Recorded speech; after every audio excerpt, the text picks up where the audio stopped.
এই ফেস্টিভ্যালের সঙ্গে যুক্ত হয়েছি। এই ঢাকা ইন্টারন্যাশনাল ফিল্ম ফেস্টিভ্যালের খুবই প্রেস্টিজিয়াস সেকশন প্যানোরামা সেকশনে অফিসিয়ালি আরও 9টা খুব ভালো ফিল্মের সঙ্গে আমার শরতের জবা সিলেক্টেড হয়েছে এবং আজকে স্ক্রিনিং হচ্ছে। এর থেকে আনন্দের কিছু এবং এই অনুভূতির বহিঃপ্রকাশ আমি করতে পারবো।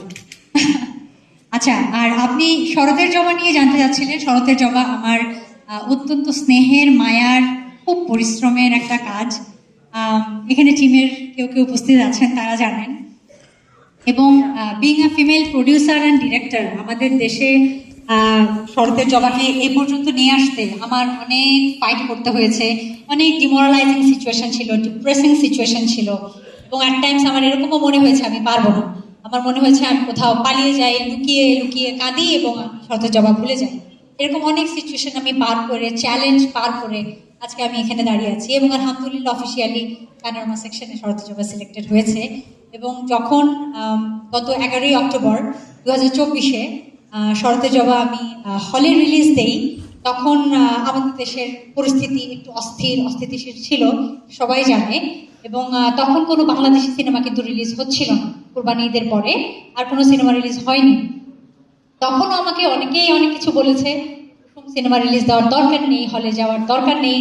আমি সাহস করেছি এবং আমি অকপটে বলতে পারি, কারণ আমি তো এখন যে কথা বলছি আমি কিন্তু দেখতে পাচ্ছি আমার জার্নিগুলো, আমি কি কি পার করে এসেছি, কি কি যুদ্ধ আমি করে এসেছি, কোথায় কোথায় আমি ব্যর্থ এবং কোথায় কোথায় আমি সফল হয়েছি এবং আমি যেখানে যেখানে আমি ফেল করেছি সেগুলো থেকে আমি শিখে আবার আমি উঠে দাঁড়িয়ে আবার আমি যুদ্ধ করেছি।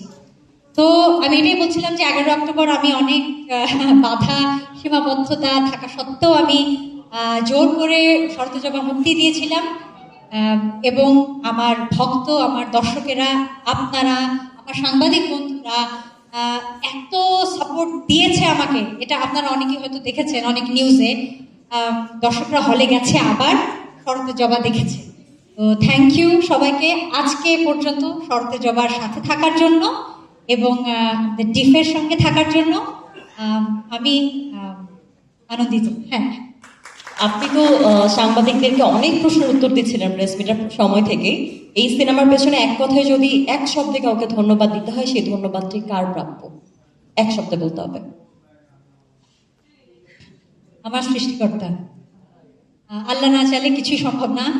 আমি এমন সিচুয়েশন বা পরীক্ষা পার করে এসেছি যেটা অনেকের জন্য অসম্ভব ছিল ওই জায়গা থেকে, এবং এই সিনেমা নিয়ে শেষ করতে সে পারতো না।